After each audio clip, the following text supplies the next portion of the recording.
Imagine it's the year 1274, and you are a 17-year-old girl named Ghislaine, laboring with your first child in a low, smoky cottage on the muddy outskirts of Avranches, Normandy.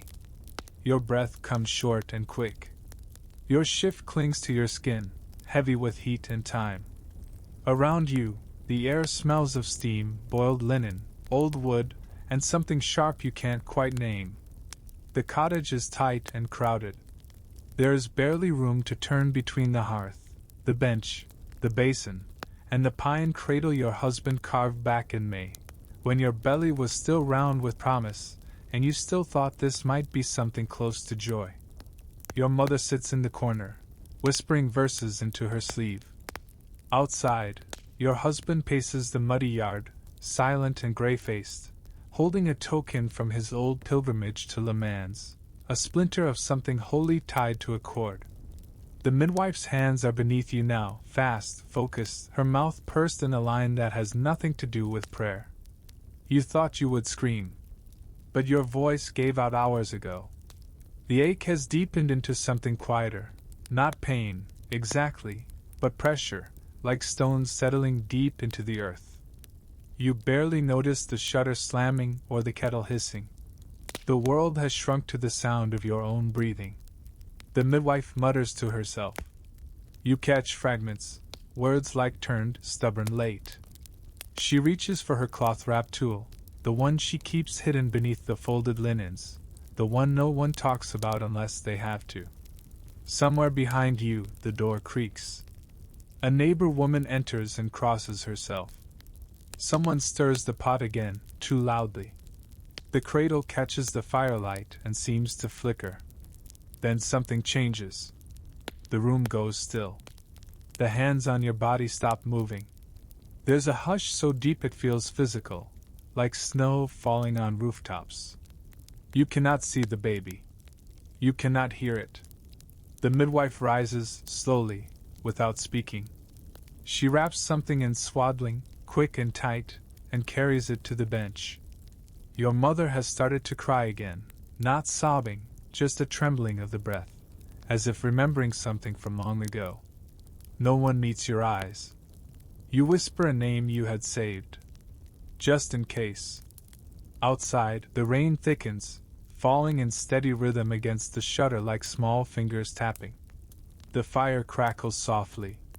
In the corner, the cradle remains empty, and no one yet has told you whether the child will be baptized or buried. If you enjoyed my stories, please subscribe to my channel and let me know what you liked and what you didn't like so that I can improve my stories. You can also write where you are from, as I would be interested to know. You've lost track of how many hours it has been, or days. Time now seems to pass like smoke through rafters, weightless, without shape. The shutters are still closed, though someone adjusted the cloth stuffed in the cracks to keep the rain from seeping in. A weak light filters through them now, not sunlight, not truly, more like the color of wet wool. You lie on your side, still and half turned toward the wall. The mattress beneath you, stuffed with barley straw and old rags, has formed around your shape like clay. You no longer feel the itching, nor the heat that rises from the hearth. You feel only the presence of something unfinished, something waiting. The child, the first one, has been taken. Quietly. Without ceremony. The midwife did not look at you when she carried the bundle out. Your mother crossed herself, but said nothing. No one tells you where the cradle went. The silence in the room is not peace. It is waiting. You are not alone.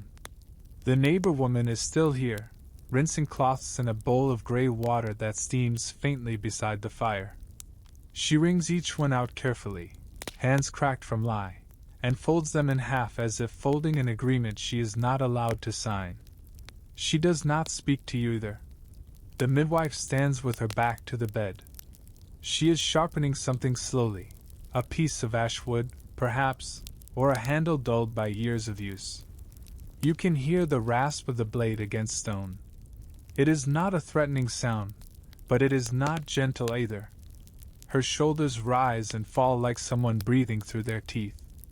Your body shifts again, involuntarily. A pressure, not sharp but real, coils low within you. Not pain, not exactly. A heaviness, familiar but unwanted. You murmur something. The midwife does not turn. You murmur again, louder this time. It hasn't stopped. She glances back, then comes to your side. Her hands are dry and cold as she lays them on your belly. She waits a moment, then presses lightly. And freezes. You see it in her face before she says it. The flicker of surprise, not fear, not yet, but a kind of quiet reevaluation. There's movement, she says at last. Not yours. You nod. You knew. You've known for an hour, maybe longer. Beneath the stillness, beneath the weight of cloth and the taste of ash in your throat, you knew. You didn't say anything. Not at first. Not until it became impossible to pretend otherwise. The midwife does not call for water. She does not call for help. She tells the neighbor to keep the fire steady and fetch the oldest woman in the village. Not the priest. The old one. The one who knows what to do when something comes in halves. You remember hearing stories as a child. Stories about twins born in secret. One for the light, one for the dark. One who breathes and cries, and one who arrives without a sound. Sometimes, they say, the second is stubborn. Sometimes the second is silent. And sometimes, the second waits too long. You feel that heaviness again. Deep and low, like something pushing against a locked door. A door only your body knows how to open. The midwife places a folded cloth in your hand. Bite this if you must, she says. You don't take it. You're not ready. She doesn't insist. Outside, you hear the hooves of a mule pass slowly along the road. You hear the creak of a leather strap and a man's cough in the fog. Someone's going to market. Someone is alive and walking. Someone has never heard your name. The old woman arrives not long after. She says nothing to anyone. She doesn't kneel by your bed or touch your hand. She goes straight to the fire, lifts a pouch from her belt, and empties something into the boiling water. The steam smells of bitter leaves, resin, and something metallic. She hums low in her throat, not a song, not really, more like a warning to the room itself. The second child is still inside. No one says the word twin. No one uses the word trouble. But no one opens the cradle again either. And beneath your skin, the pressure builds, slow, deliberate, patient. Like something learning how to knock. The room has grown darker, though the shutters haven't moved. Perhaps the fire has dropped, or perhaps your vision has begun to lose its edge. You aren't certain anymore. The midwife says you should not close your eyes. But it's not out of obedience that you keep them open. It's because you are afraid of what you might see behind them. The old woman's brew simmers near the hearth, its steam curling toward the beams like fingers. She hasn't spoken to you yet. She speaks only to the midwife, in low tones and short phrases, too fast to follow. But the words are not what matter. It's the way they both move now. Slowly, deliberately, as if trying not to wake something that listens. Someone opens the shutters an inch. Just one. The air that slips in is cold and wet, laced with peat and fog. It touches your cheek and stays there. You don't mind it. It feels like memory. The old woman finally approaches. She leans in close, not to check you, but to look into your face. Her eyes are gray, but not dull. There's a sharpness in them, not unkind, but ancient. This one still decides, she says. The second child. You try to speak. Your throat is too dry. She doesn't wait. She lifts a strip of linen, dips it into the bitter brew, and presses it to your lips. You taste bark, something sour, something that numbs.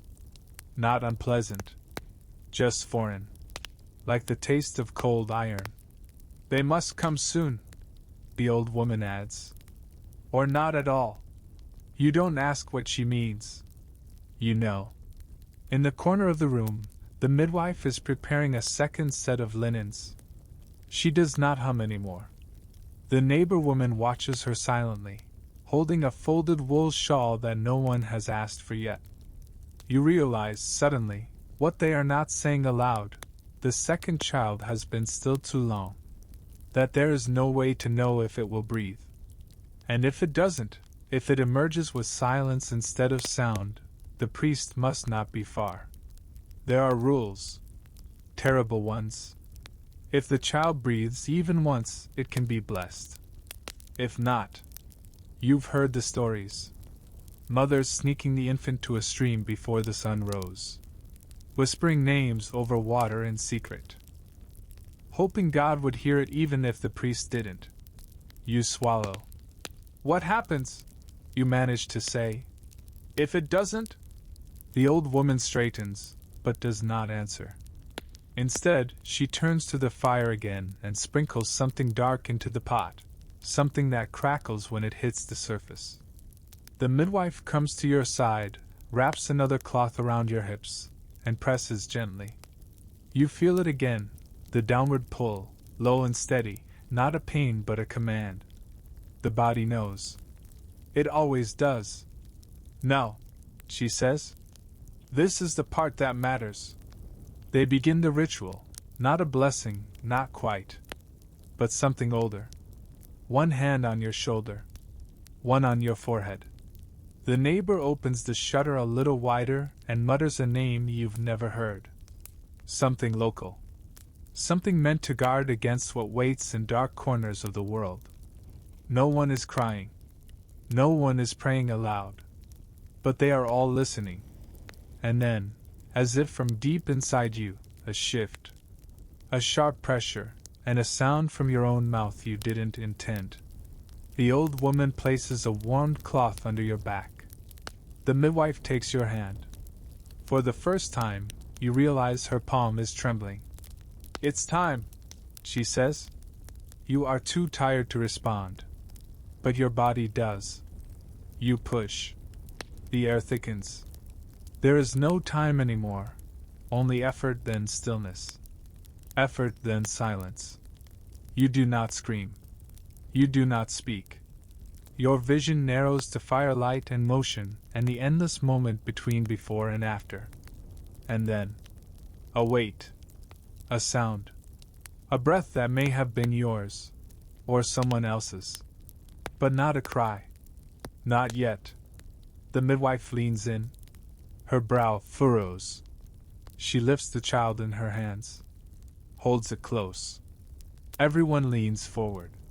Still nothing. The room holds its breath. And just when the silence becomes unbearable, a noise. Small. Wet. Uncertain. But alive. The old woman closes her eyes. No one says anything? Not yet. The midwife wraps the child in a cloth, hands still shaking, and finally speaks. Only one word. 2. The second child lies wrapped in wool and tucked against your chest. You can feel its warmth, fragile, flickering. Not strong yet, but present. Its breathing is irregular. Sometimes it stops for long seconds. Then starts again, thin and sudden. The kind of rhythm that keeps you from closing your eyes. You dare not name it. Not yet. The room has changed.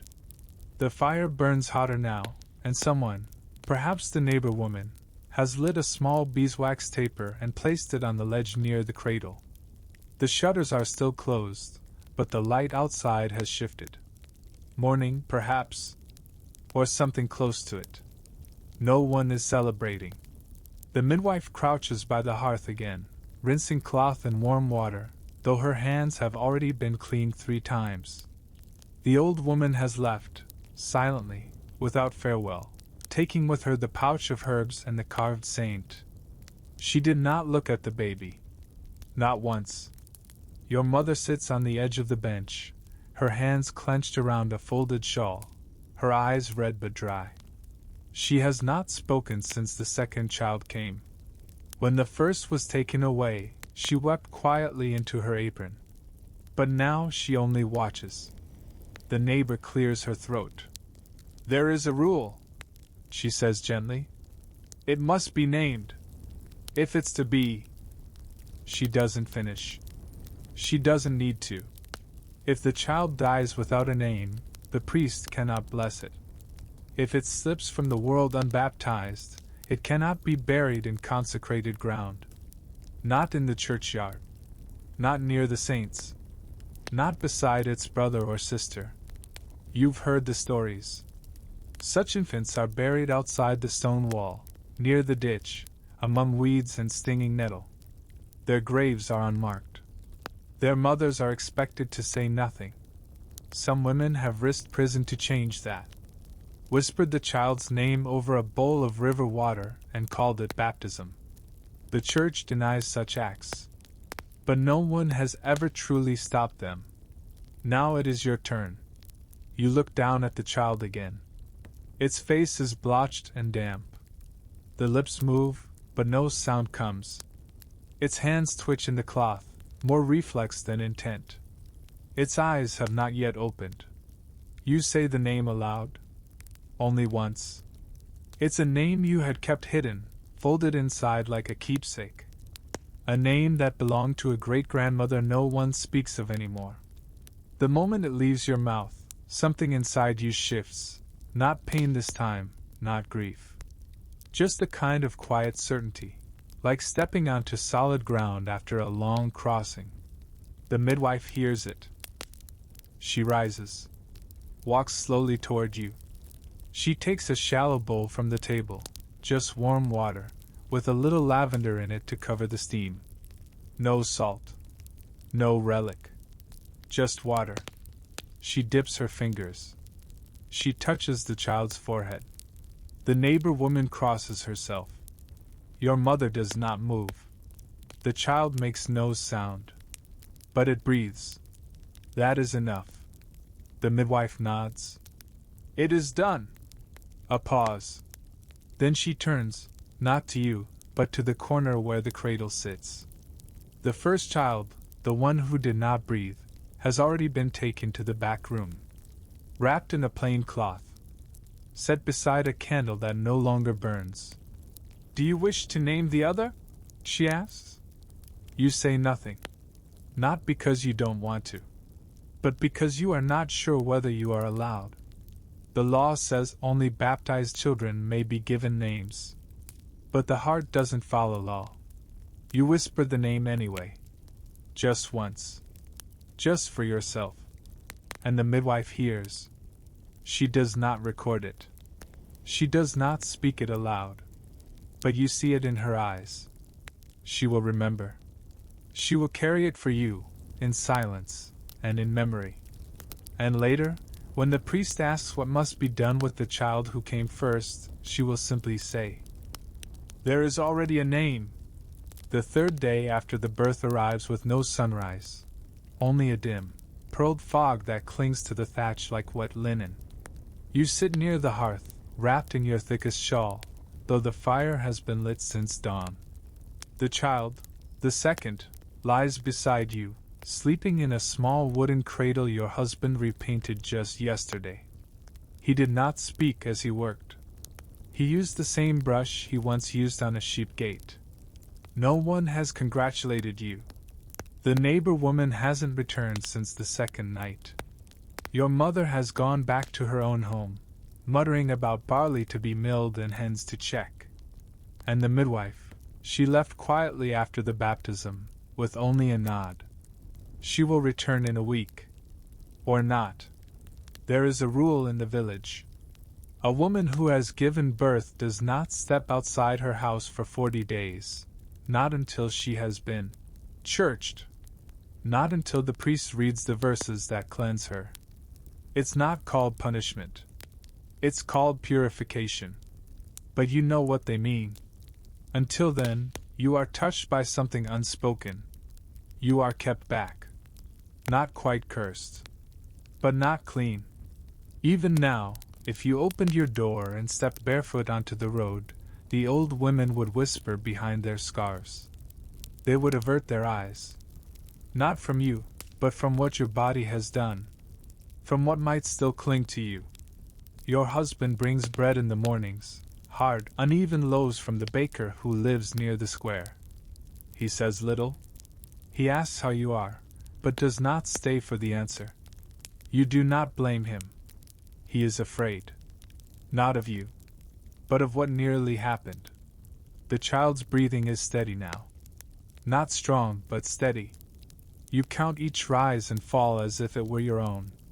You do not sleep when the child sleeps. You watch. You wait. Sometimes you speak to the cradle in whispers. Sometimes you hum old songs, not for comfort, but for rhythm. In the corner of the room, a cloth bundle still rests on a low stool, the one they took from the back room. The one no one speaks of. The priest is expected today. Not for you. For the other one. He will not come through the front door.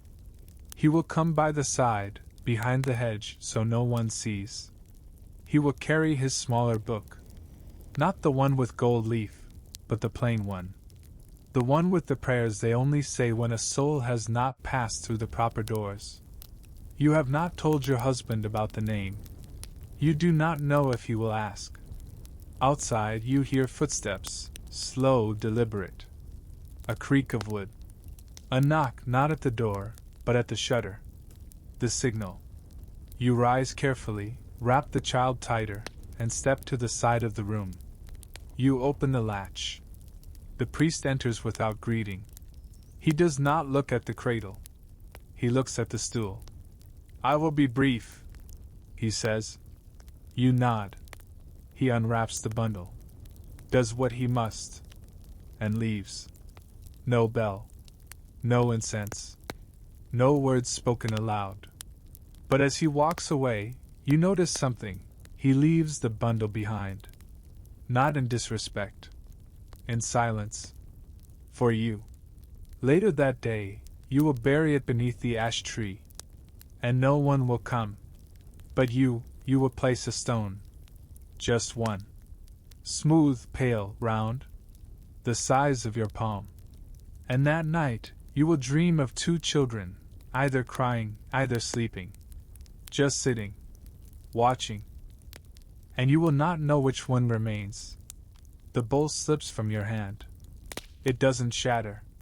It lands on the packed earth floor with a dull sound, tipping once, then stilling. The milk inside spills in a slow curl across the ground, seeping into the straw and dust. You don't move to clean it. The child stirs in the cradle, but does not wake. You hear its breathing, faint and wet, the way a kettle simmers just before it begins to hiss. It is late afternoon. The fire has gone out again, though you swore you fed it just an hour ago. You sit down slowly and press your palms to your knees. Your hands smell of sheep tallow and smoke. There's a smear of something dark beneath your thumbnail. You don't remember what. You haven't slept since the second night. Or eaten a full meal. Bread tastes like bark. Broth like metal. Everything else you forget to try. No one has come since the priest. The shutters remain closed. The woolen curtain over the door stays drawn. The world outside your walls could be fire or frost. You would not know. But you hear them. Voices in the lane. The woman with the broad shoulders who sells eels is arguing with a boy. The miller's cart clatters by. A goat cries out, the same one that always gets tangled in its rope. Life goes on. It always does. Except here. Here, nothing moves unless you force it. The child mews faintly, then goes quiet again. You glance at the cradle. The cloth is folded back a little. One tiny hand is visible, fingers curled like a shell. You don't go to it. You want to. But your body does not rise. There's a word for this.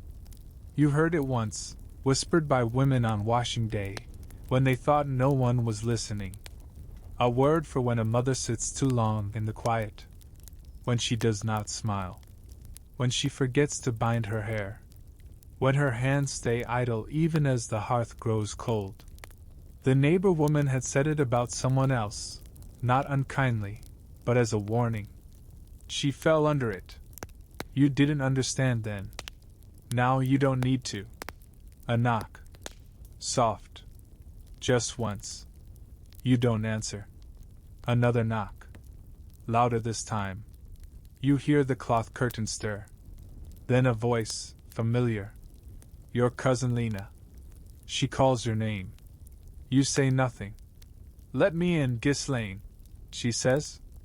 I brought soap. You rise slowly. Cross the room. You do not open the curtain, but you lift it just enough to see her shoes, mud-splashed, laced too tight. She smells of wood smoke and goatskin. I can wash the linens, she says. You shake your head. A pause. Has the child taken milk? You nod, though you're not sure. Will you let me hold her? You don't answer. Lena doesn't insist. She waits. Quiet. She does not scold. She does not remind you of the churching, or the need to return, or how your husband is waiting for you to smile again. She just waits. You drop the curtain, and she stays. For a long while. Saying nothing. Just breathing. And outside, for the first time in many days, the sun touches the edge of the shutter, not enough to light the room, but enough to make the air look less gray. The 40 days are not quite over. But the weather has turned, and the hearth is low on peat. You need more. No one has brought any, and your husband is gone to Rouen, summoned by his cousin. He left yesterday, before dawn. Said he'd return by Sunday. Left a jar of honey and a folded strip of silver on the table, as if those things could keep the fire warm. And so you go. It is late morning when you step outside. The air is damp, thick with the smell of moss and wet earth. The lane is narrow and rutted from cartwheels. Beneath your shoes, the ground squelches. Your cloak is thin, your fingers cold. But you keep walking. You carry the basket the way your mother did, tucked close, almost like a shield. The cradle remains behind, the child sleeping. You prayed twice before leaving. Once to Mary. Once, more quietly, to no one in particular. The village is not far. 3 turns past the elm, and then the stone wall comes into view. The same wall you stared at from your shutter for weeks. It looked different from inside. Smaller. You pass the bakery. 2 women stand near the doorway, tearing pieces from a hot loaf and sharing gossip. You recognize one of them, Jeanette, the widow who always wears her kerchief too tight. She sees you. Pauses mid-sentence. You nod. She does not nod back. Instead, she murmurs something to the other, not unkindly, but with a glance you've seen before. The glance reserved for things that might still carry weight. Or stain. At the square, the cobbler's boy nearly runs into you. He stops, wide-eyed. You're the one from the cottage, he says. You say nothing. He stares. Then, quietly, Is it true there were 2? You don't answer. He runs off before you can decide whether to reply. At the peat seller's cart, you find what you came for. 2 bundles, bound in twine, still damp from storage. You ask the price? He gives it without fuss. No questions. No smiles. You hand him the silver strip.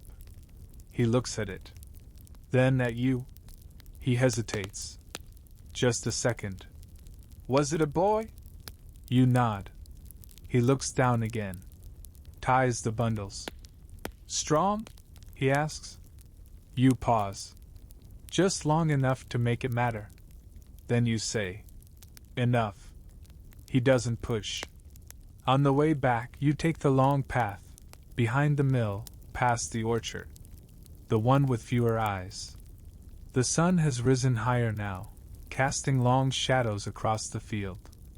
You stop once, just beside the hedge, where wild thyme grows. You kneel. Not to pick it, but to catch your breath. Your legs tremble. Not from the walk. From the weight of being seen again.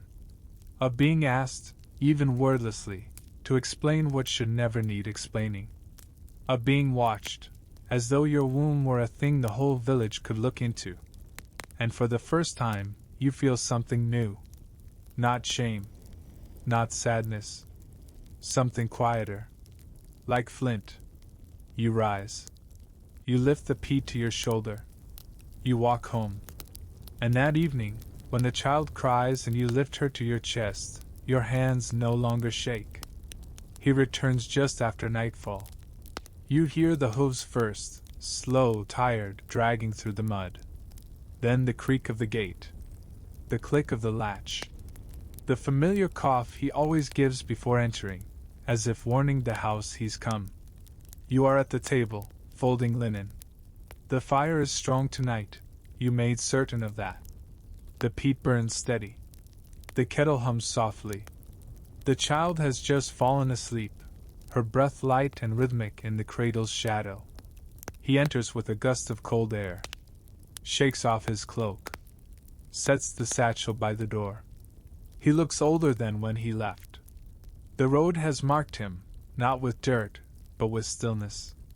He carries something in his face he did not have before. Something unreadable. You do not rise. He nods. You nod back. Silence. Then, she sleeps? You nod again. He sets a wrapped bundle on the table. Cloth, folded tight, bound with a strip of bark. You know this gesture. Inside, cheese, perhaps. Salt. Or almonds, if the cousin was generous. You do not unwrap it. He sits opposite you, hands clasped. Not resting. Not clenched. Just still. I passed the churchyard, he says. You wait. They've cleared the north wall. Made space near the ash. You stare at the linen in your lap. He adds, they said nothing about the second. His voice is calm. Too calm. You do not speak. The room feels smaller than it should. The walls lean closer. The space between you, only a table's width, is deeper than it appears. As if the boards between you are the only thing still holding both of you inside the same life. He shifts. Did you name them? You hesitate. Then say quietly, yes. He blinks. Once. Both? You nod. He lowers his gaze. You don't know what he feels, whether relief, or doubt, or that quiet shame men sometimes carry when they realize they were absent from something that could not wait for them. She was quiet the first day, you say. He lifts his head. But she breathes, you add. Still. He exhales. Slowly. Presses a hand to the table's edge. Does she look like? You stop him. No, you say. And it's true. The first child was still. Too still. Pale in a way that never changed. The second, her hands twitch in sleep. Her eyelids flutter at light. She drinks slowly, but drinks. She curls into your palm when you lift her. She is not him. He leans forward now, his voice lower. Do you think we were wrong? That maybe, we weren't meant to. No, you interrupt. Don't. He falls silent. And then, softer. I'm glad it was you here. Not me. You don't ask what he means. You understand. Men do not say these things lightly. To sit beside death, not once but twice, and still carry on, that is something most would not name aloud. But he sees it. And perhaps, in his own way, honors it. The child stirs. He glances at the cradle. May I? He asks. You nod. He rises, crosses the room, kneels beside the cradle, not to lift her, but to look. You watch his fingers hover just above the linen, then rest there gently. He does not speak, but you see his mouth move. Just once. One word. Perhaps a name. Perhaps a prayer. He does not turn back toward you, but he stays beside the cradle. Longer than you expected. And in that stillness, something shifts. Not yet peace, but no longer only silence. You are not ready to walk this far, but you walk. The church rises at the edge of the village like a worn tooth, gray and lichen-covered, its bells silent today. The path is uneven, strewn with gravel and hoof prints. You carry the child wrapped tight in a linen shawl. Not alone, your husband walks beside you, but you feel alone nonetheless. The villagers do not join you. No procession. No smiles. A few glances from doorways. One woman nods. Another crosses herself. The midwife waits near the gate. She does not greet you, only falls into step as you pass. She carries the oil and salt, and a small slip of parchment she will hand to the priest. She has done this many times before, but her silence tells you this time is different. Inside, the air is damp, smelling of old wood and stone dust. Candles flicker. The nave is empty. Only the priest stands near the font, robes dull, hands clasped behind his back. He has not seen the child before. Not properly. He squints now, as if the size of her might tell him something he needs to know. You approach slowly. She does not cry. You're not sure whether that's good or not. The priest reads the name aloud. Mispronounces it. The midwife corrects him. He frowns, not in offense, but as one who dislikes uncertainty. Then he begins the rite. Salt on the tongue. Oil on the forehead. 3 questions. 3 answers. Water. She shudders. A brief gasp. A flicker of breath. Still no cry. You watch his hands. You watch her face. You do not blink. He lifts her briefly, turns toward the altar, murmurs something you cannot hear, then turns back and places her into your arms. She is warm, slightly damp. Her fists move against her chest as if testing the air. It is done, the priest says. You nod. But the air remains heavy. The font, a cold basin of carved stone, stands beside you like a witness. You glance into it once before turning away. The surface is still. Beneath it, darkness. Depth you cannot measure. As you walk back through the nave, you notice something. A woman in the back, sitting near the shadows. You hadn't seen her before. Her veil is plain, her face unfamiliar. But her eyes meet yours, not with pity, not with judgment. With recognition. A flicker of something you cannot name. She nods once, then disappears into the corridor before you can look again. Outside, the wind has picked up. You tighten the shawl around the child. She breathes soft and steady, her face calm. You turn homeward. The road is quiet. But for the first time since the first child slipped from your body in silence, you feel the weight of her name, the one no one else knows, resting behind your ribs like a stone in water. Still there. Still real. Still waiting. That night, the house is quiet again. But it is not the same quiet. The air has changed. It no longer clings to your skin. The fire burns low, but steady. The cradle is near the hearth, and the child sleeps inside it, wrapped tight, her breath shallow but sure. You sit nearby on the low stool, your fingers brushing the edge of her blanket in rhythm, not rocking her, just reminding her you are still there. You have not spoken all evening. Your husband went to the shed after supper. He said he needed to check the tools. But he has not returned. Perhaps he will sleep there. Men have done stranger things when they feel too much and do not know where to put it. You do not mind. The candle has nearly burned to the nub. Its flame licks the curve of the pewter dish and makes the wall flicker with shapes that look like figures walking. You watch them.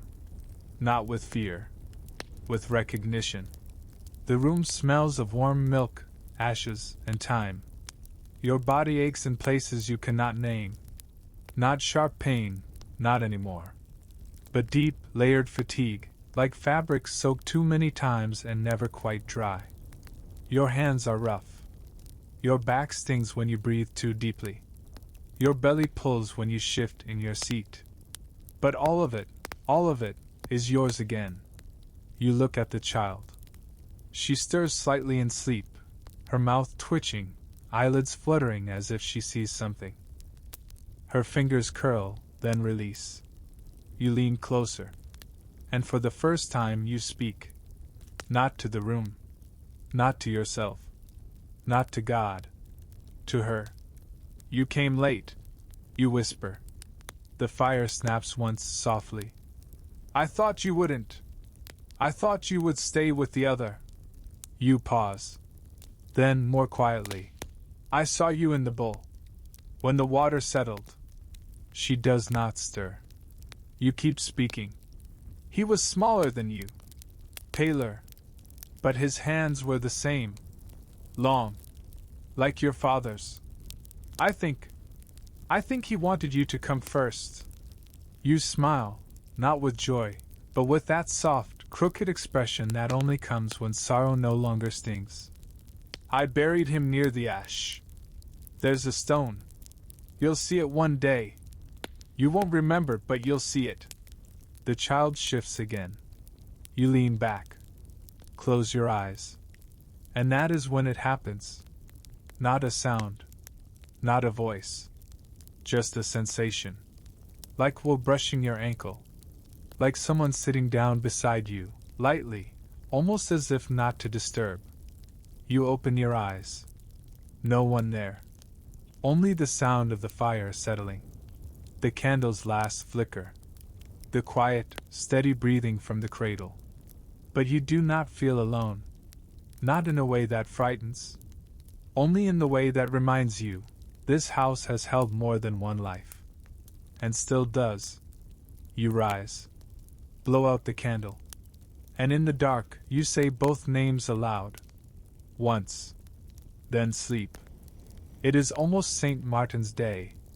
The market square fills early, stalls draped with wool, salted fish, dried herbs tied with string. The sky is pale, the wind sharp, the kind that stings the cheeks and dries the eyes before a tear can fall. You carry the child close, under your cloak. She is heavier now. Her breath is steady. Her eyes open more often, though they do not always look at what you show her. Still, she follows light. And warmth. And the rhythm of your voice. You did not mean to stay long, just bread and tallow. But the stall is crowded, and the baker is arguing with the boy over coin weight. You wait. And you hear them. Two women behind you, speaking low but not low enough. She named both, they say. No priest would allow it. The midwife did. Or so her cousin says. The one with the red sleeves. A pause. Did the second cry? Not at first. Another voice. I saw her near the ash tree. Alone. She carried a stone. Not big. Smooth. They do not know you're listening. Or they do. But this is how truth moves in a village. Not through proclamation. But through repetition. Through gestures. Through the small tightening of a kerchief, or the way someone pretends not to look as you pass. You do not turn around. You buy the bread. You thank the boy. You walk on. Later, as you pass the well, a girl, no more than 10, skips alongside you for a moment. She glances at the child, rapt and silent, and says, Your baby's quiet. You nod. She looks like she remembers things. You pause. The girl looks up at you. I don't, she says. I asked my mother if I did. She said no one remembers being born. You don't answer. But your eyes sting in the wind. She skips away. You continue down the lane. And though no one stops you, and no one speaks your name aloud, you feel it now, woven into the stones, the gates, the smoke from the chimneys. Not as judgment, but as imprint. They will not forget what happened, nor how it happened.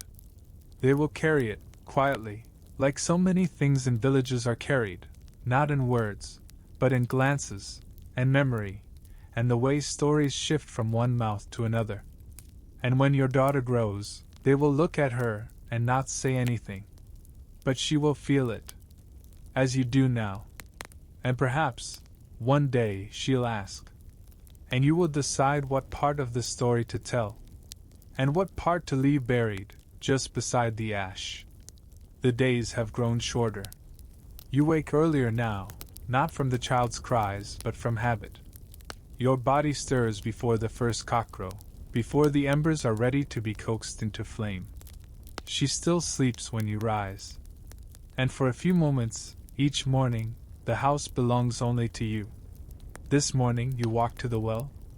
The sky is the color of unwashed linen, and the air smells of cold iron and damp wool. No one else is out yet. The path is wet with frost. Your breath leaves your mouth in clouds, but your legs are strong. Stronger than before. At the well, you are not alone. The midwife stands there, cloak drawn tight, hands wrapped in leather. She does not look surprised to see you. She nods. You nod back. Neither of you speaks for a while. She draws water, then hands you the bucket. You take it. Her hands are rougher than you remember. Her nails dark with work. A smear of something on her apron, not fresh, but permanent. You ask, "Do you remember?" She looks at you. Not confused. Not alarmed. Simply says, "Yes." You lower the bucket. She didn't cry. No. Not for a long time. The midwife nods. She was gray. Almost blue. You continue. Another nod. You look at her directly now. So why did you tell the priest she cried earlier? The midwife does not flinch. Instead, she takes a slow breath and replies, "Because she breathed." You wait. She breathed. That was enough. But not for the church. No, she says. Not for them. You feel the weight of the bucket in your hands, the cold creeping through your palms. The child is home, asleep, alive. And yet here you are, asking questions no one wanted answered. The midwife steps closer. "I've seen it before," she says. "A child who lingers between one world and the next. And I've seen what happens when a mother is told it does not count." You look away. "She counted," the midwife adds gently. "Then, they both did." The words land with weight, not comfort. Not absolution. Just truth. You nod. Start to turn. Then stop. "What about the neighbor woman?" "She moved to her cousin's farm near St. Hilaire," the midwife says. "Too many eyes here. She saw what you saw. She didn't speak of it." "Why not?" The midwife's eyes harden, just slightly. "Because sometimes silence is the only thing that keeps the house from falling." You let that hang in the air. Then, "And the old woman?" "Dead. 2 weeks after. Fever." You do not respond. The wind picks up, lifting the edge of the midwife's apron. Beneath it, a stitch, barely visible. A symbol sewn into the fabric. Not from the church. Not from the parish. Something older. She notices you looking. Says nothing. You nod once more, turn, and walk away, slowly, steadily, the bucket swinging from your hand. Each step a quiet echo of the questions that will never be fully answered. And behind you, the well stands still. But the water inside remembers. She is 4 months old when you first see it. Not in a cry. Not in a gesture. In her eyes. She stares too long at shadows. You notice it during the dusk hour, when the hearth flickers and the firelight makes shapes on the far wall. Most children look toward brightness. She turns her head the other way. Toward the flickering. Toward the soft movement in the half-dark. She does not seem frightened. Only watchful. Your husband notices too. One evening, as he sharpens his blade near the window, he says, "She sees things." You glance up. She listens before others do. He adds, "Watches longer." You say nothing. But you think, she was born into silence. Her first welcome to the world was waiting, not celebration.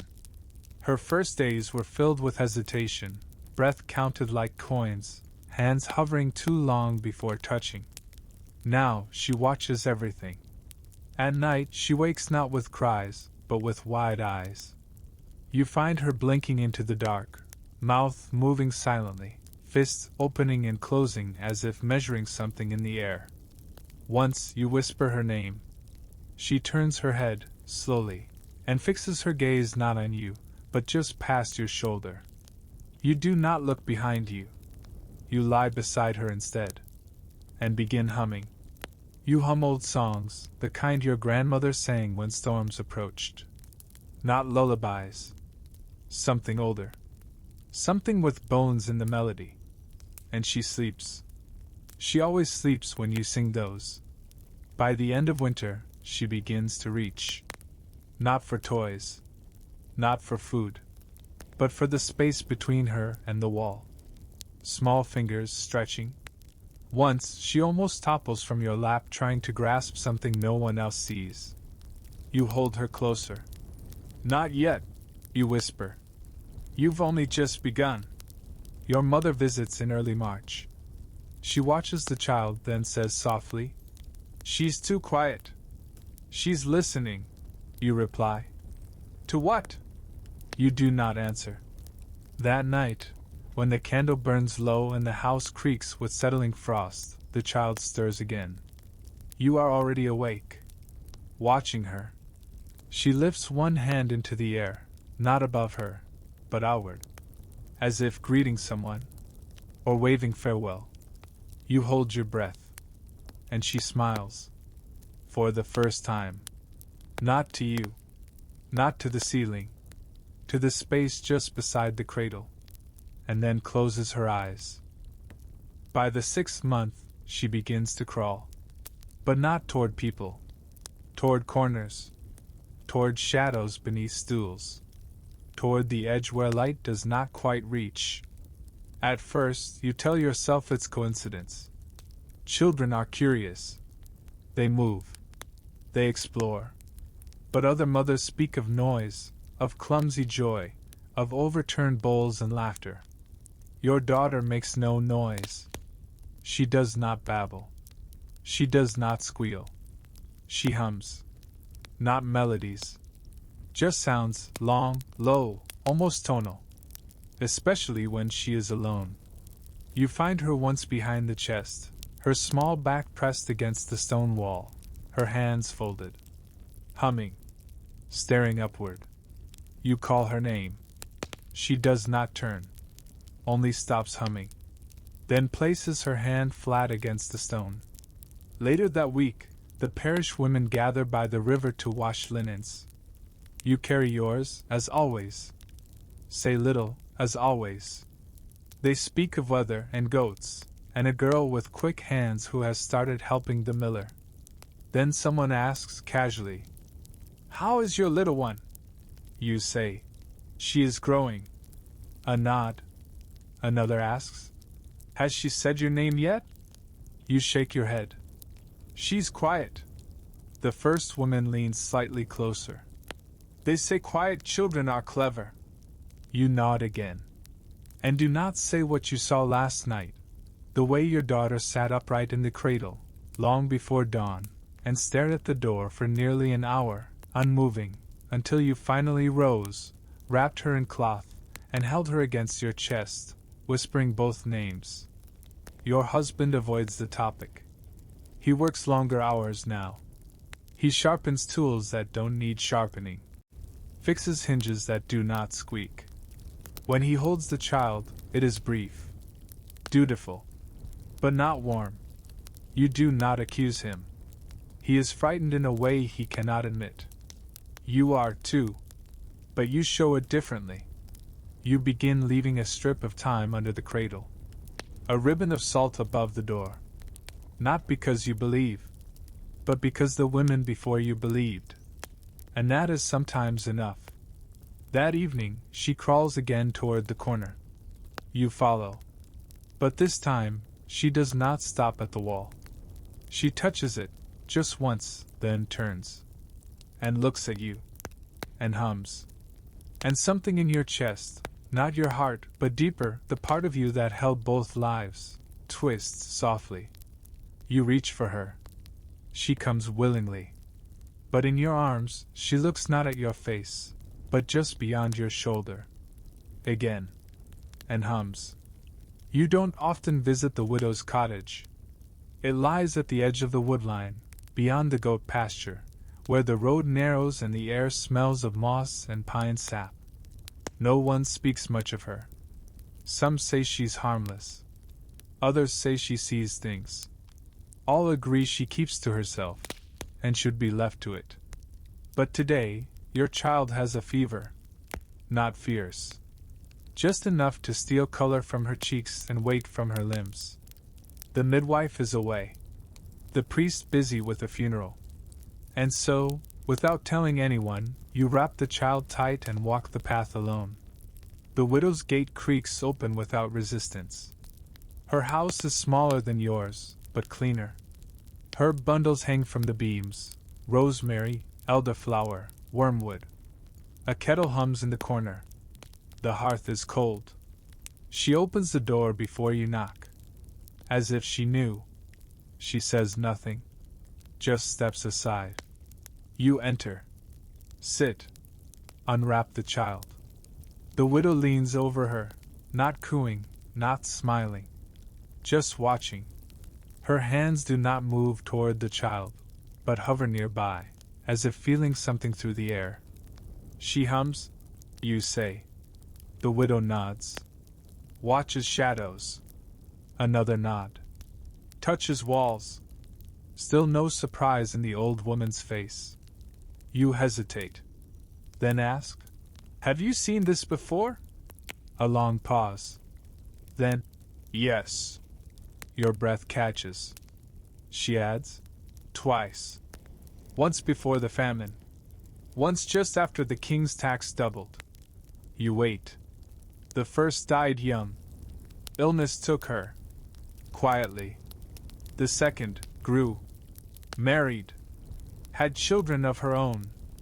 Relief floods you, but only for a second. Then the widow adds, "But both saw what others did not. Both were born in silence." You feel your chest tighten. She was late, you whisper. The first one came first. The widow finally reaches for the child, not to lift, but to place 2 fingers lightly on her forehead. She closes her eyes. Breathes in, then out. She carries memory, she says. You don't ask what kind. The widow leans back.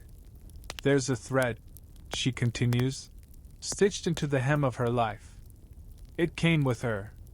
From before. From what nearly was. Your voice is barely a breath. Is she marked? No, the widow says firmly. Not marked. Then softer. Just near the veil. You do not know what that means. But you understand it. She gives you a cloth satchel. For the fever. Elder and nettle. You take it. Rise. But as you reach the door, the widow stops you. She will always be watched. She says. not by eyes, but by quiet. You look at her. She will hear things you do not. The widow adds, "That's not curse. Not gift either. Just the way it is." You nod. Step outside. The forest presses in gently around you, not heavy, not cruel. Just present. Your daughter sleeps against your chest. And as you walk back through the pasture, the birds do not sing. But you hear something else. Low. Soft. Harmonic. Like humming. But not from her. From the trees. Or the stones. Or something in between. The house breathes differently now. It isn't louder. Just off. A delay in the echo of a step. A longer creak when you close the shutters. A pause, not in sound, but in something underneath sound. You notice it first in the mornings. The cradle, always just beside the hearth, is moved slightly. Not far. Just enough that the shadow it casts at dawn hits a different stone in the floor. You ask your husband if he's moved it. He hasn't. You think perhaps I misremembered. But the next morning, again, it's shifted. The child sleeps through it all. She grows stronger. She sits now, holds your fingers, tastes ash and wool and her own thumb with equal fascination. She still hums. Always the same low tone. It no longer surprises you. What surprises you is how the cat refuses to enter the room when she does. It isn't fear. It's avoidance. The cat circles the doorway. Waits. Sometimes watches the cradle with wide, still eyes. Then backs away. One evening, the ladle falls from its hook. You blame the nail. The damp. But when you lift it, the hook is firm. The ladle heavy, too heavy to have simply slipped. You don't mention it to your husband. He has begun sleeping closer to the wall, facing away. Not unkindly. Not coldly. Just inward. He still brings you things, more peat, soft apples, a wooden spoon carved for the child. But he speaks less. When she hums, he finds work in the yard. You hear things at night. Not footsteps. But a second breath. Soft. Following yours. You do not speak of this either. You simply begin placing the child's cradle closer to the center of the room, away from the corners. You draw protective shapes in the ashes with your finger. You hang a sprig of yarrow above the lintel. Not from belief. From instinct. The neighbor girl visits once, curious. She watches the child for a moment, then asks, "Why does she look through people?" You do not answer. She tries to hold the child. The child does not cry, but goes stiff in her arms. Eyes wide. Not scared. Focused. The girl hands her back. "I don't think she likes me," she says. "She's tired," you reply. That night, the cupboard door opens by itself. Just a crack. You latch it again. And in the morning, the ladle is on the floor. Again. You begin counting things. Spoons. Stones near the hearth. The folds in the linen. The steps between cradle and cot. Not from madness. From need. The child stares at the wall beside the cupboard now. Often. One evening, as you hum to her, the same old melody, the storm song your grandmother taught you, she begins humming back. Not copying. Harmonizing. And something in the walls, the creak, the hush, the distant groan of timber, falls into rhythm. You stop. She stops. You lift her to your chest. Hold her there a long time. Outside, wind rattles the shutters. Inside, everything is still. But you feel it now, the shift. The dailiness of things tilting. Slightly. Quietly. And though no one has said it, and no one has knocked, you begin to understand. Someone, or something, has noticed her, and is waiting. The church is empty when you arrive. You did not plan to come. You walked. 1 foot, then the next. Past the orchard. Past the crossroad. Past the low stone wall where wild thyme grows. You carried the child with you, wrapped tight in your shawl, though the air is warm. You said nothing to your husband. He wouldn't have stopped you. But he wouldn't have followed either. Inside, the light is thin, colored through small stained panes above the nave. The scent of wax and mildew clings to the air. Dust floats like pollen in still beams. You stand near the font. She does not cry. You wait. Then, from behind the side chapel, a sound soft footsteps, hesitant. The young priest, the one with quiet eyes and a voice that trembles when he speaks Latin aloud, emerges, carrying a cloth bundle of candles. He does not seem surprised to see you. He bows his head. Madame Ghislaine. You nod. He looks at the child. She has grown. You say nothing. She looks alert. You nod. Then, I need to speak. He sets the candles down. Waits. I think something is near. You begin. He does not flinch. You continue, voice low. She hums. She moves things. She watches corners. The priest says nothing. You add. And the house. It listens. It didn't before. He steps forward, slowly. Not in fear. In caution. Have you told others? No. He nods. Then, do you wish me to bless the home? You pause. Would that change anything? You ask instead. Have you heard of this before? The priest is quiet a long time. Then, not from this parish, but in the hills, near St. Père. There were whispers. Long ago. You watch him. He lowers his voice. A child born after silence. With twin eyes. With hands that closed when they should have opened. You hold your daughter tighter. She has one name, you say firmly. She is whole. I meant no offense. A pause. Did they bless the child? You ask. The priest does not answer. Did they keep it? Another pause. He looks at you, not with judgment, not even with pity, but with fear. Quiet. Ancient. The kind that kneels before stone but does not believe stone can protect. You step back. The child stirs. Hums. The tone echoes in the vaulted ceiling, just once, like the afterring of a bell that was never struck. The priest steps away. Says, I will come. With salt. With prayer.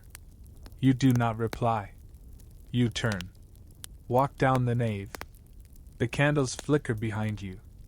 As you pass the threshold, a draft moves past your shoulder, not cold, not warm. Just felt. You glance back. The priest stands frozen. Not in prayer. In listening. And beyond him, behind the altar, in the shadowed choir, something shifts. Not seen, but sensed. You step outside. The sun has fallen behind the rooftops. The child hums again, 3 notes, low and even. You do not hush her. You walk home. And wonder who else heard. He comes at dusk.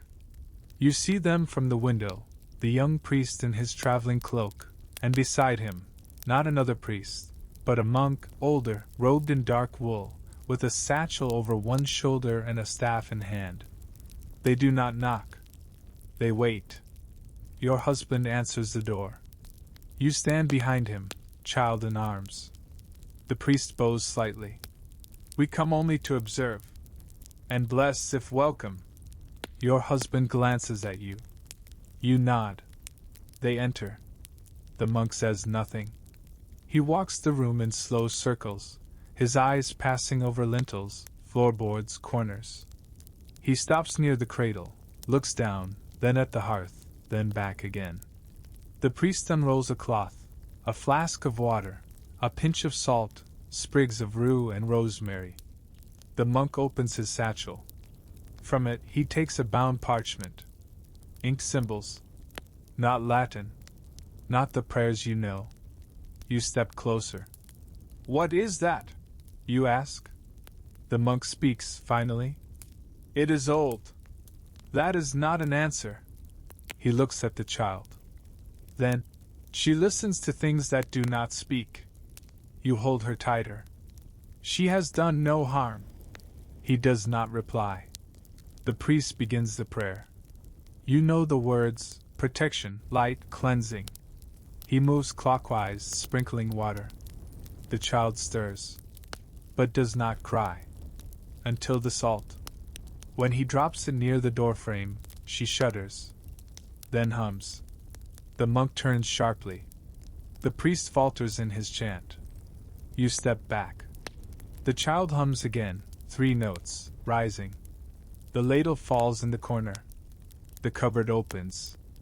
The monk whispers something, not to you. Not to the priest. To the air. Then he steps toward you. May I hold her? You say. No.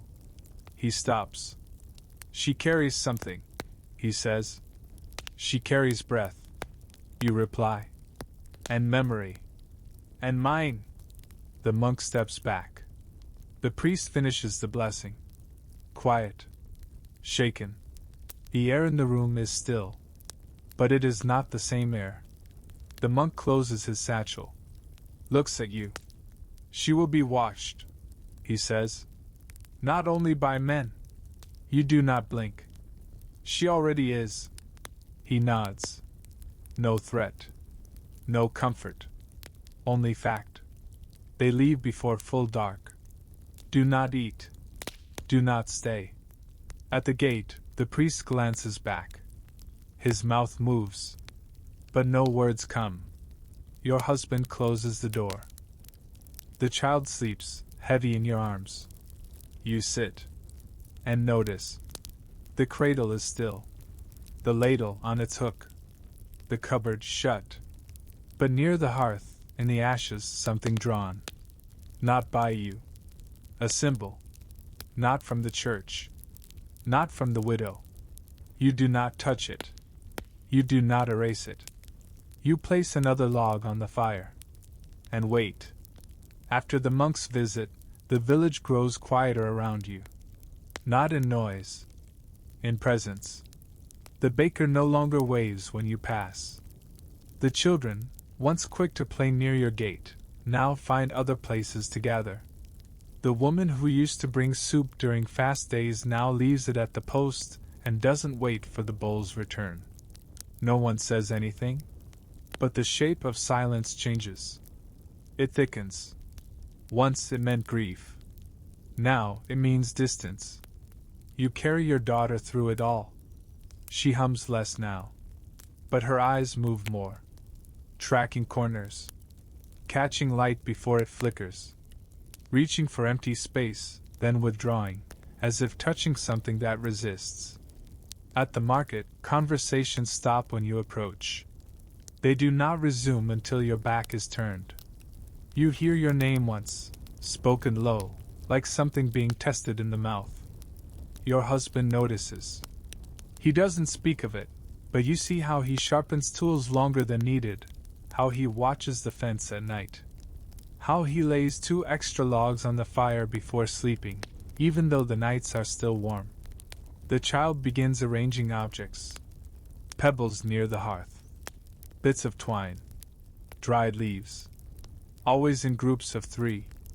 Once, she places them in a perfect line beside the doorway. You step over them. So does your husband. Either of you moves them. That week, no birds land on your roof. And you start hearing footsteps at dusk, never close, never hurried. Just 1 or 2, somewhere near the gate, then gone. One morning you find a small satchel on your doorstep. Inside, dried rosemary, a wooden medallion with no markings, and a folded scrap of linen with nothing on it but a single red thread sewn in a spiral. No note. No sign. You do not throw it away. Instead, you hang it on the inside of the cupboard. The next day, the cupboard stays closed. An old woman, Jean, the former midwife, passes you on the road. Her body bent with age, her cane thudding softly in the dirt. She stops, looks at the child, says, "I remember the first." You pause. "She never finished her breath," the woman adds. You meet her eyes. "She's finishing it now," Jean says, nodding at the child. Then she walks on. That night, the house is still. The cradle does not shift. The cupboard remains closed. But the fire makes no sound as it burns. And for the first time, you are afraid to fall asleep before the child does. Not because of her, but because of what might look at you through her eyes. That night, the house holds its breath. The fire burns low but steady. The shutters creak, but only once. The cradle does not move. The cupboard remains shut. The child sleeps, fingers curled, lips parted in a hum that does not reach the air. You sit by the hearth, your feet bare against the stone. Your husband sharpens nothing tonight. He sits too, not across from you. Beside. Neither of you speaks for a long while. The silence is not empty. It's filled with everything that hasn't been said since the first day, the second birth, the moment the midwife looked at you without words, the evening you caught the ladle swaying on its hook before it fell. Finally, he speaks. "She is ours," he says. You nod. "But she is not only ours," he adds. You turn to him. "She breathes what isn't here," he says, looking toward the cradle. "She dreams before she sleeps." You say nothing. "She looks at things that aren't there," he continues. You ask softly, "Or things we no longer see?" His jaw tightens. Not in anger. In grief. "She frightens me." It's the first time he's said it. Not just about her, but anything. "She doesn't frighten me," you say. Then pause. "She frightens the space around me." He exhales. Rubs his palms together, as if washing something away. "I asked the priest," he admits. You look at him sharply. "What did you ask?" "If there's precedent." You wait. "What did he say?" He hesitates. "Nothing clear. Only that some things are carried across." "Across what?" "Breath. Time. Silence." The words sound rehearsed. Not his. You look toward the cradle. "She has two names," you whisper. He turns. "What?" "She carries both." "I never told you." You look at him. "She carries the one who came first. I gave her name to both." He blinks. "The priest." "I didn't tell him either." Silence again. He rises. Paces once. Stops near the window. "She will grow." You nod. "She will ask?" "Yes." "And what will we say?" You pause. "That we waited." "For what?" "For the breath to come." He returns to the bench. Sits heavily. Then, after a long pause, "What if it wasn't meant to?" You stare at him. He doesn't look back. Not in anger. Not in hate. But in the quiet terror of a man who has seen too much silence. You say, "She is here now." He nods. "She hums in threes." "I know." "She arranges stones." You nod again. "She moved the cradle." "I watched her do it." He turns. Finally. Looks at you. And asks, "Then what are we waiting for?" You do not answer. Because the fire flickers. And for a moment, just a moment, her hum rises. From the cradle. even though she is sleeping. The sun rises behind clouds.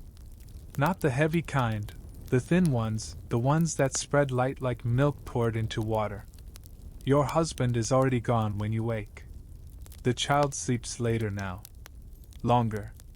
You rise, dress, and notice the house feels stiller. Not safe. But no longer resisting. You light the fire. Warm water. Fold linen. And then 3 knocks. Not loud. Measured. You wipe your hands. Step to the door. Open it. A man stands there. Not from the village. Older. Wiry. Hair braided back. Cloak patched at the shoulders. A pack on his back, and a wooden bowl in one hand. Inside the bowl, a spoon. Long, smooth. Bone. He smiles, not wide, not warm, but without threat. I heard the child hums, he says. You do not move. He adds, I'm not here for harm. Then what are you here for? He nods toward the bench near the door. I'll eat if allowed. You watch him. He does not flinch. You nod. Slowly. He sits. Sets the bowl down. Waits.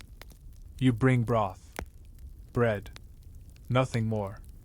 He eats silently. Deliberately. Then looks at the hearth. She sings the old tone.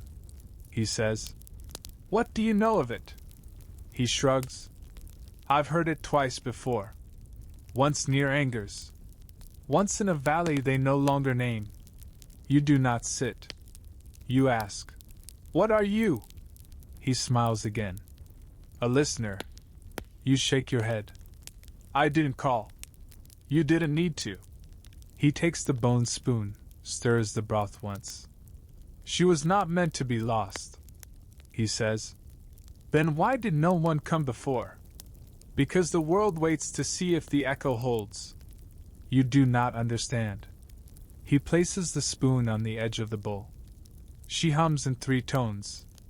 Yes. She arranges stones. You nod. She sees before others see. Still you nod. Then he says softly, She remembers something that did not happen. You stare. He adds, The body came second, but the breath came first. You whisper, Then which one is she? He lifts his eyes.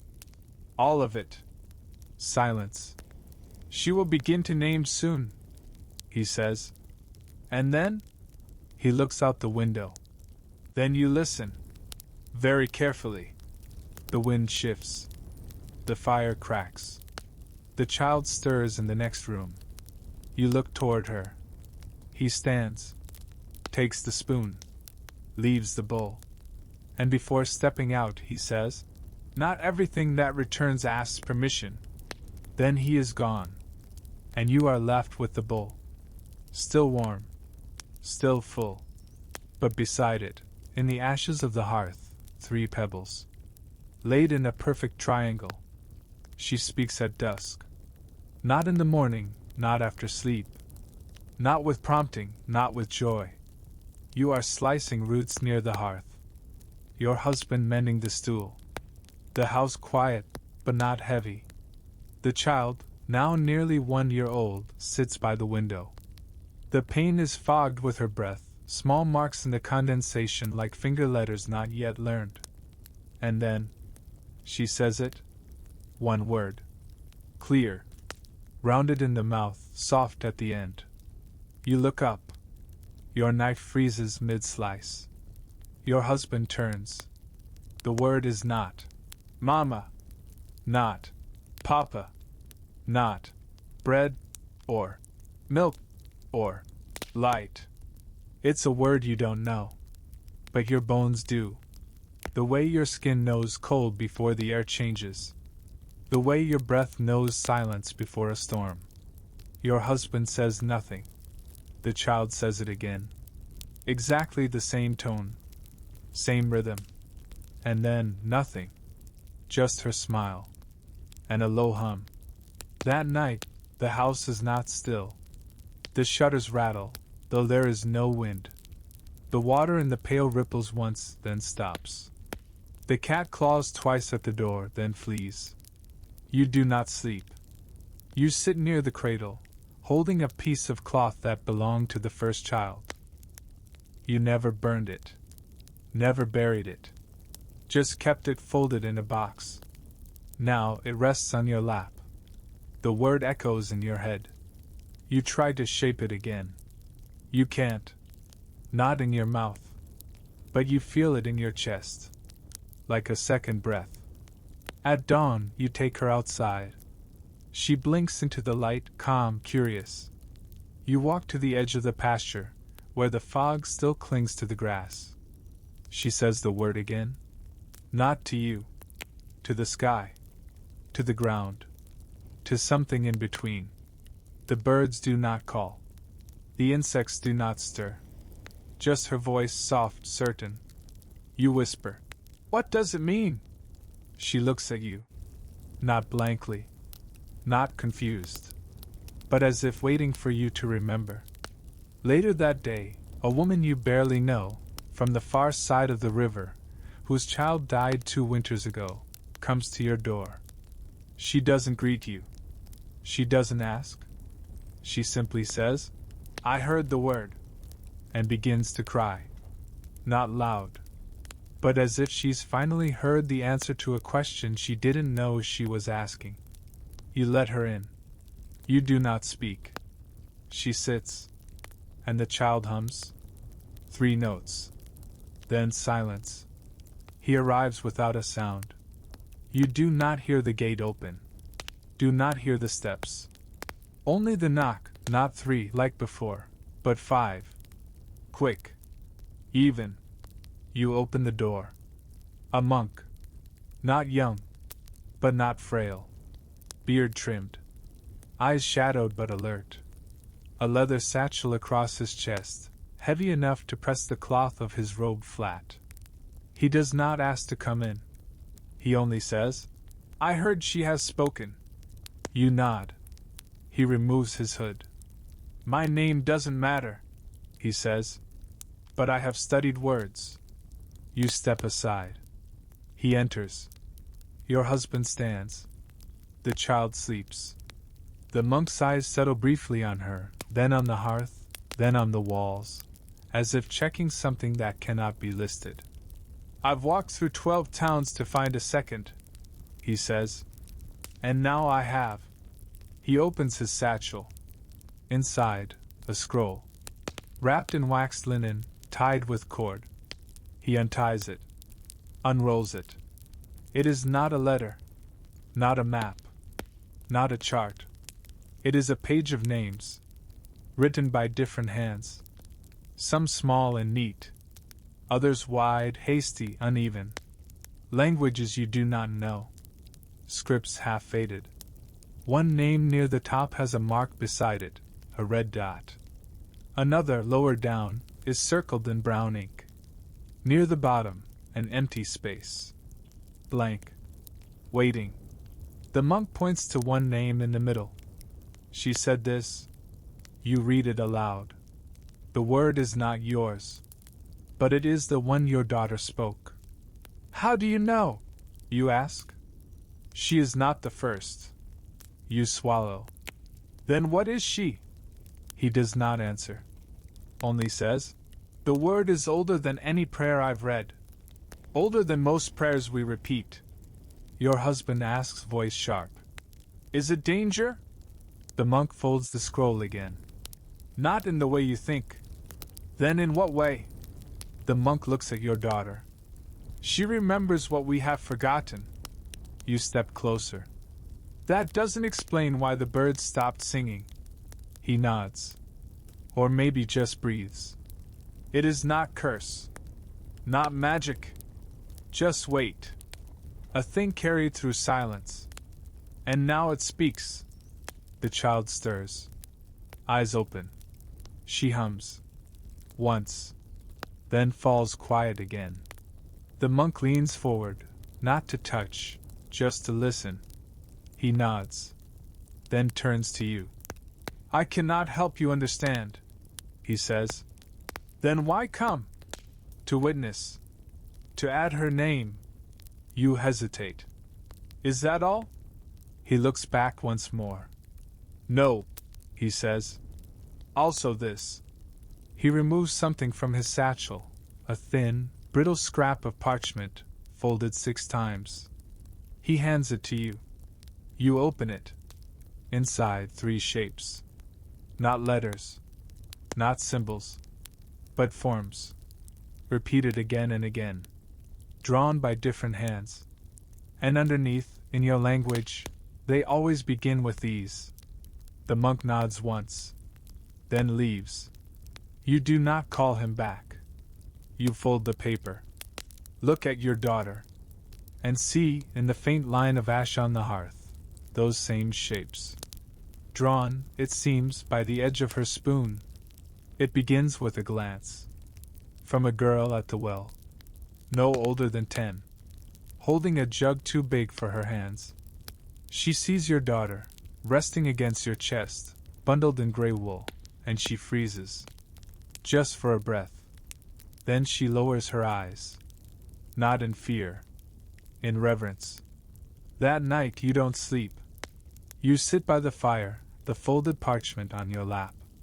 The 3 shapes stare up at you, simple curves and lines, meaningless to anyone else. But you've seen them. In the ash. In the dirt. On the wall, once, traced in condensation, just before your daughter reached up and wiped it away. Your husband says nothing now. He watches you. He knows. The village is still. But not distant. Now, they watch not with suspicion, but expectation. You hear it in how they pause when you pass. In how one old man left a wax candle at your doorstep. No message. No ribbon. Just the candle. You hear it in the woman who whispered. She dreamed my son's voice. Then walked away. Your daughter says the word again. Just once. That word that doesn't belong to any tongue you know. And you realize. They want you to tell them what it means. Not because they believe you know. But because you are the only one who's heard it often enough that you might. And now you must decide. Keep her hidden? Let her grow in silence. Or bring her forward. Speak? Risk her becoming not yours alone? That night she takes your hand. Not to be held. But to place your finger in the ash. She moves your hand gently. Forms the first shape. Then the second. Then the third. You do not stop her. And when she finishes, she looks up at you. And for the first time, speaks your name. Not Mama. Not a sound. Your name. The name only your husband speaks in private. She says it clearly, as if calling you from across something. You do not weep. You rise. Lift her into your arms. And walk to the doorway. The night is cold. But not sharp. You look at the hills. At the village lights. And you know. Tomorrow, you will go to them. Not for help. Not for fear. But to say. She speaks. And then wait. To see which of them listens. The meeting hall is rarely full. Once a season, perhaps, the villagers gather. To mark a wedding. To argue over water rights. To listen to taxes read by a man with poor handwriting. But tonight it is full. No one invited them. You didn't send word. You simply walked there. Just after dusk. Carrying your daughter in your arms. Your husband by your side. The door already open. Inside, benches pulled close. Lanterns lit.